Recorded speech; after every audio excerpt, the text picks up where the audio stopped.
আচ্ছা, চান্স পাওয়াটা কি অনেক বেশি সহজ? তোমাকে যখন আমি এই প্রশ্নটা করব তখন তুমি বলবা না ভাইয়া, চান্স পাওয়াটা এত বেশি সহজ না।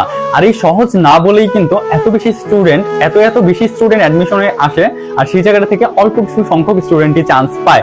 এখন কথা হচ্ছে যে ভাইয়া, এই যে চান্স পাওয়াটা সহজ না, বা হচ্ছে আমি যে এখানে চান্স পাবো কি পাবো না, এটার যে কনফিউশনটা, এটার জন্য তো আমার মাঝে মাঝে পড়ার থেকে ডিস্ট্রাক্ট হয়ে যাচ্ছি, আমি পড়াশোনা করতে পারতেছি না, আমার কি হবে না হবে আমি এটা বুঝতে পারতেছি না, আমি আলটিমেটলি ফিউচারটাকে কোনোভাবে করতে পারতেছি না, প্রেডিক্ট করতে পারতেছি না যে আমার কি হবে। এই যে প্রিপারেশন নিচ্ছি, প্রিপারেশন নেওয়ার মাঝে মাঝে মনে হচ্ছে যে আমার প্রিপারেশনটা কম হয়ে যাচ্ছে না তো। আচ্ছা, তোমার এই পিরিয়ডটা না আমিও শেষ করে এসেছি, আমিও এই জিনিসগুলো ফেস করে এসেছি। হ্যাঁ, পড়তে যখন বসতাম, পর এই যে শেষের দিকে এসে পরীক্ষা যখন ডেটগুলো দিয়ে দিচ্ছে, এই সময়টা এসে আমার এই জিনিসটা খুব বেশি মাথায় আসতো যে আমার মনে হয় হবে না, আমি মনে হয় চান্স পাবো না, আমার মনে হয় এইটা হবে ওইটা হবে, এই সেই জিনিসগুলো না নিজের ভিতরে আসতে পারে। আসাটা না একদম স্বাভাবিক। এখন কথা হচ্ছে যে ভাইয়া, তাহলে আমার করণীয় কি? মনে রাখবা, এই সময়টা এসে তুমি কেমনে বুঝবা, বা হচ্ছে তোমার কিভাবে বুঝবা যে তোমার প্রিপারেশনটা তোমার ঠিকভাবে হচ্ছে নাকি ভুলভাবে হচ্ছে? তখনই তুমি বুঝতে পারবা, বা তোমার প্রিপারেশনটা সারাদিন ঠিকভাবে তুমি টাইমটা কাজে লাগাতে পারছো নাকি পারছো না, এটা ঠিক তখনই বুঝতে পারবা যখন তোমার আশেপাশের মানুষ তোমাকে বলবে যে ভাই তুই আর পড়িস না, বোন তুই আর পড়িস না, বা এখানে আয় একটু খাওয়া দাওয়া করে যা। বাবা মা আছে যারা, এরা বলবে আয় খাওয়া দাওয়া করে যা, পড়াটা রেখে একটু উঠ। এই যে জিনিসগুলো আছে, যখন তুমি বুঝতে পারবে যে আশেপাশের মানুষ তোমার পড়াশোনা দেখতে দেখতে, তুমি এত পড়তেছো এটা দেখতে দেখতে তাদের ভিতরে এই জিনিসগুলো নিয়ে গসিপিং হচ্ছে বা হচ্ছে কথা হচ্ছে, তখন তুমি বুঝতে পারবে আলটিমেটলি তোমার প্রিপারেশনটা ঠিকভাবে যাচ্ছে।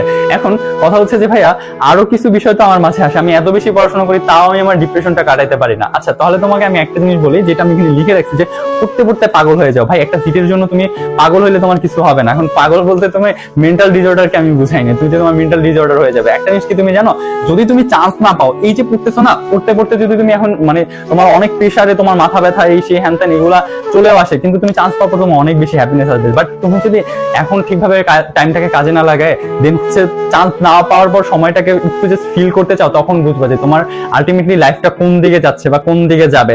জানো, এই যে তুমি তখন যে পাগলটা হবে না, তখন সেটা রিয়েল পাগল হবে। ডিপ্রেশনে, অ্যাংজাইটির কারণে তুমি মেন্টাল ডিসঅর্ডার তোমার তখন আসে পড়বে এমনিতেই। কিন্তু যদি তুমি এখন ঠিকভাবে পড়াশোনা করো, তাহলে তুমি আলটিমেটলি ভালো একটা লাইফ তুমি পাইতে যাচ্ছ। সো তোমার করণীয় কি? তুমি কি জাস্ট নিজেকে নিজে প্রশ্ন করো যে তুমি কি এখন পড়াশোনা করে পাগল হইতে চাচ্ছ, নাকি রেজাল্টটা দেওয়ার পর তুমি সত্যি সত্যি পাগল হইতে চাচ্ছ? তোমার এটা নিজেকে ডিসাইড করতে হবে। এই যে লাখ লাখ স্টুডেন্ট পরীক্ষা দিচ্ছে, এখানে লাখ লাখ স্টুডেন্ট এখানে পরীক্ষা দিবে, তাদের ভিতর থেকে হচ্ছে কারা চান্স পাবে? যারা এখন পাগলের মতো পড়াশোনা করবে। ভাই হ্যাঁ, তোমার এই যে সময়টা আছে না, যেই কয়টা মাস আছে, যেই কয়টা দিন আছে, এই সময়টাকে প্রত্যেকটা মিনিটকে তুমি যদি কাজে লাগাইতে পারো, তুমি তোমার নিজের স্বপ্ন পূরণ করতে পারবা, বাবা মার স্বপ্ন পূরণ করতে পারবা, সবার স্বপ্ন পূরণ করতে পারবা। ইভেন কেউ যদি তোমাকে কটাক্ষ করে থাকে, সেটার জবাবও কিন্তু তুমি মোটামুটি ভাবে দিতে পারবা, এই যে ভালো একটা রেজাল্টের মাধ্যমে। তার মানে তোমার কি করতে হবে? পাগলের মতো পড়াশোনা করতে হবে। ভাই, পড়তে বসে তোমার কান্না চলে আসবে যে আমার পড়তে মন চাচ্ছে না, তা তোমার ব্রেনকে প্রেশার দিতে হবে যে না ভাই পড়।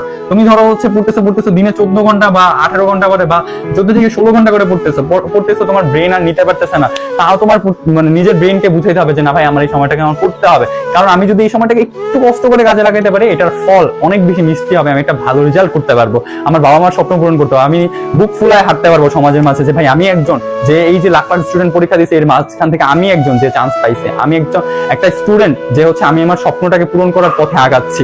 এই যে জিনিসটা তুমি পাবা, এই যে ফিলিংসটা তুমি পাবা, এটা তুমি কখনোই পাবা না যদি তুমি চান্স না পাও।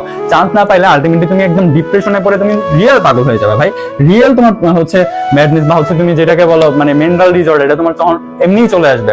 সো এটা যেন না হয়, এই জন্য আমি তোমাকে সতর্ক করতেছি যে ভাই, এখন পড়তে থাকো, পড়তে পড়তে তুমি কান্না করে দাও, কোনো সমস্যা নেই, কান্না করো না, কোনো কিচ্ছু যাবে আসবে না, কান্না করো, কোনো সমস্যা নাই। কিন্তু এই কান্নাটার একটা সুফল আছে, এই কান্নাটা আলটিমেটলি তোমার সাকসেসের দিকে নিয়ে যাবে। বাট তুমি যদি এই যে সময়টা আছে, যে সময়টাতে তোমার ধরো এক্সাম হইলো, এই যে এক্সাম হইলো, এই এক্সামের পর যদি তোমার কান্না করতে হয়, মনে রাখবা এই কান্নাটা তোমার সারা জীবনের, একদম পুরো লাইফ টাইমের। ওকে, সো তুমি কি এই কান্নাটা করবা সাকসেস হয়ে, নাকি হচ্ছে তুমি লাইফ টাইম কান্না করবা, বা হচ্ছে লাইফ টাইম একটা আফসোস নিয়ে বাঁচবা? এটা সম্পূর্ণ ডিপেন্ড করে তোমার উপরে। আমি বলবো, তুমি যদি এই জিনিসটা না চাও যে তোমার লাইফ টাইম কান্না করতে হবে, ভাই তুমি এখন পড়াশোনা করো। তুমি যদি পড়াশোনা করো, ভালো কিছু তোমার দ্বারা করা সম্ভব, আমি বিশ্বাস করি তোমার দ্বারা ভালো কিছু করা সম্ভব। আর পড়াশোনাটা কিভাবে করতে হবে, এই যে বললাম, মানুষজন আশেপাশে তোমার পড়াশোনা দেখা জেলাস ফিল করবে, বা হচ্ছে কেউ তোমার বাবা মা তোমার হচ্ছে তোমাকে নিয়ে গসিপিং করবে, এই জিনিসটা যেন তোমার ফ্যামিলিতে ক্রিয়েট হয়, বা তোমার আশেপাশে যে রুমমেট আছে, ধরো তুমি হোস্টেলে থেকে পড়তেছো, এই জিনিসটা যেন ক্রিয়েট হয়, এটা একটু নিজের মাথায় রাখো, তাহলে হচ্ছে ভালো কিছু তুমি করতে পারবা। হ্যাঁ, পাবলিকে চান্স পাওয়া অনেক বেশি সহজ না, বাট যারা চান্স পায় তারা পাগলের মতো পড়াশোনা করেই চান্স পায়। সো তোমার কি করতে হবে, জাস্ট পড়তে হবে, জাস্ট পড়তে হবে। ভাইয়ের কথা শুনতেছো না, এখনই যা পড়তে বসো যে ভাই আমার পড়তে হবে, আমার লাইফে শাইন করতে হবে। আমি চাই না হচ্ছে আর 5টা বা হচ্ছে আর ওই যে 90% মানুষ আছে যারা চান্স পায় না তাদের কাতারে থাকতে। আমি চাই তাদের মধ্যে থেকে একজন হতে যে হচ্ছে বুক ফুলায় সমাজে হাঁটবো। আমি চাই যে একদম আমার নামটা কোনোভাবে যাতে খারাপ না হয় যে হচ্ছে এই কথা বললো, বাবা মাই কথা বললো, আমি পরিবারে হচ্ছে ছোট হইতে চাই না, আমাকে এত কষ্ট করে এতদিন পড়াইছে, এত টাকা দিছে, এত খরচ করছে, আমি চাই না এগুলো সব বৃথা যাক। হ্যাঁ, তুমি যখন এই জিনিসটা চাওয়া না তখনই তোমার পড়াশোনার গতি অনেক বেশি বেড়ে যাবে। সো এত বেশি মোটিভেট করা তোমাকে আমার কিছু নাই। জাস্ট নিজের ভালোটা যদি চাও বা নিজের ক্যারিয়ারটা ভালোভাবে গুছাইতে চাও তাহলে জাস্ট পড়াশোনা করো, পাগলের মতো পড়াশোনা করো, এন্ড দিন শেষে তুমি এটার আলটিমেট রেজাল্টটাও ভোগ করতে পারবে ইনশাল্লাহ, আশা করি। তো তোমার সাথে আমি আর বেশি কিছু কোনো কথা বাড়াবো না, আজকে এই পর্যন্তই। লাইক এন্ড সাবস্ক্রাইব করে রাখতে পারো যদি তোমার নেক্সট আরো কোনো কথা জানার থাকে। তো আমি তোমাকে লাস্ট বলবো, তোমার দ্বারা সম্ভব, বেস্ট অফ লাক।